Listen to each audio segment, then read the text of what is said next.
Hey guys, this is Seth from the Mast Store Knife Shop. Today we have something really special, the iconic Benchmade Bugout. And we have some really cool models that you have probably never seen before. Some different steel, different handles, different finishes. So some really great pieces, and we're going to go over each one. So please stick around and check them all out. And now let's check out the box real fast. Brand new box, Bugout, brand new design, style, pretty cool. Has a deep pocket right there to put the box in. Nice foam pad. You probably remember the older Benchmade box, which they had for years. Still good, has the iconic cloth bag in there, but they don't provide those anymore. Now they have a really cool box.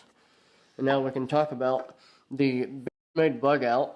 This was first released in 2017, and you might remember it was that bright blue and bright orange, really bright colors. And honestly, I didn't like them at first. They were so bright, but they like revolutionized the EDC market with being so light, compact, simple to carry. And they were honestly designed for like backpackers and adventurers, but it pretty much turned out to be the perfect EDC for all markets. Whether you're camping, backpacking, you're going to work, cutting boxes, it's just the perfect knife. And that was, we use it so often in comparison, we realized we never really had a video on it. So stick around and check out all the different models. This one is the black with the Grivory handle, S30V steel, and I'm going to go over a lot of different steels, but this is what we call the basic one. And that was simple. You got the axis lock, like pretty much all Benchmades do. They kind of coined that concept years ago. It has the drop point blade. You can see the drop point. It has a full flat grind with a pretty thin bevel. That's what they're known for. This is probably 17 degrees. You can slice and cut a hair in half with them. It's just perfect for everything, whether you're skinning a deer or cutting a box. It's the perfect design for that.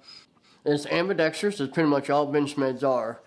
You can put the clip right hand, left hand, axis lock. You got 100% ambidextrous thumb stud on there, or you can just use the axis lock. This one has the DLC coating on the blade, and I'll show you a couple others that have Cerakote. We have the satin finish. We got some with the battle worn finish, so lots of different ones. But that is the black Grivory handle. And if you're wondering what Grivory is, I've always wondered honestly. So it's a high performance crystalline thermoplastic, known for its like strength and stiffness, and sometimes used in like auto electronics, but mostly higher end knives like Benchmade. Now we have the Storm Gray, again with the S30V steel, but this one has the Cerakoted finish right there. You see that Cerakote, so it really protects it.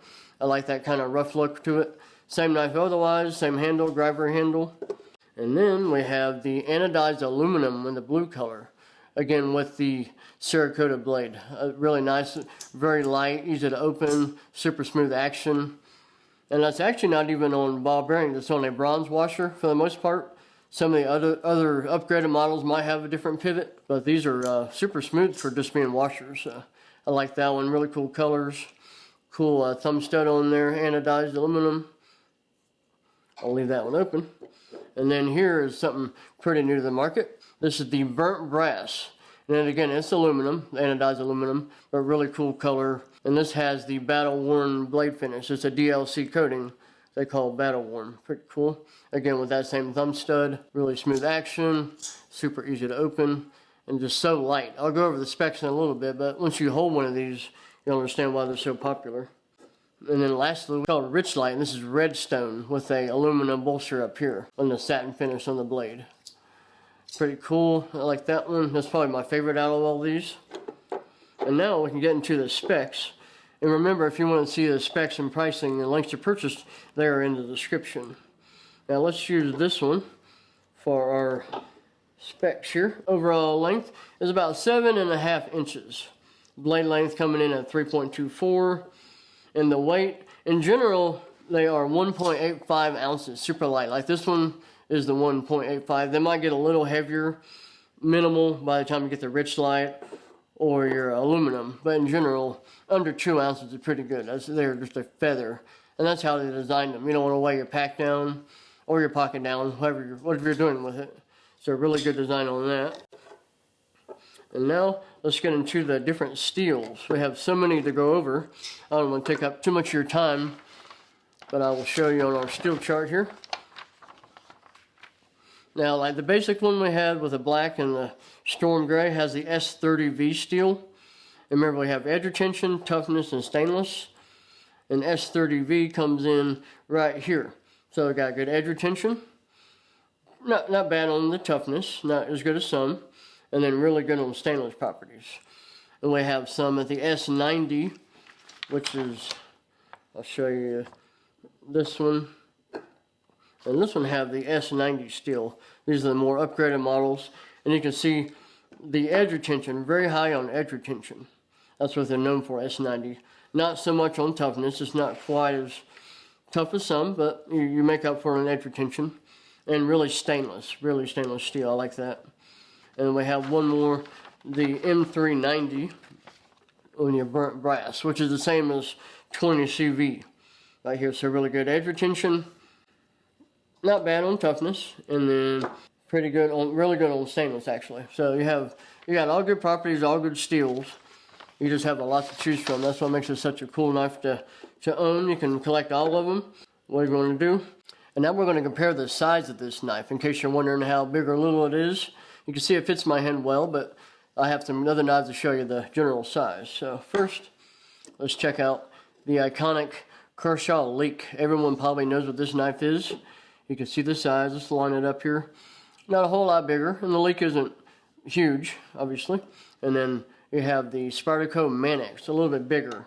So that's a good comparison, right between the Leek and the Manix. Not huge, fits perfectly in the pocket, great EDC. So that might help you get an idea of the size of the Bugout. And now we can talk about the prices of them. And they're all across the board. We have this one coming in at $190 with the S30V steel, not a bad price. And then we got your Storm Gray coming in at $200 with the S30, and it does have the Cerakoted finish. That's the main difference on those as far as price. And then you got your blue aluminum coming in at $320 Cerakoted with the S90 steel. So you're going to pay a little more for that steel, the aluminum, so forth. And then you have your burnt brass coming in at $320, and you're paying for that burnt brass, the battle worn finish, the different thumb studs, so forth. And lastly, we have the Richlite Redstone at $400 with the S90 steel. Not bad. These are all worth it, whether you go with the basic model up to your Lamborghini model. They're all excellent. One of my favorite brands, one of our best sellers in the knife shop, and especially this one. Like I said, it is iconic. It is iconic across the board since 2017 when these were released.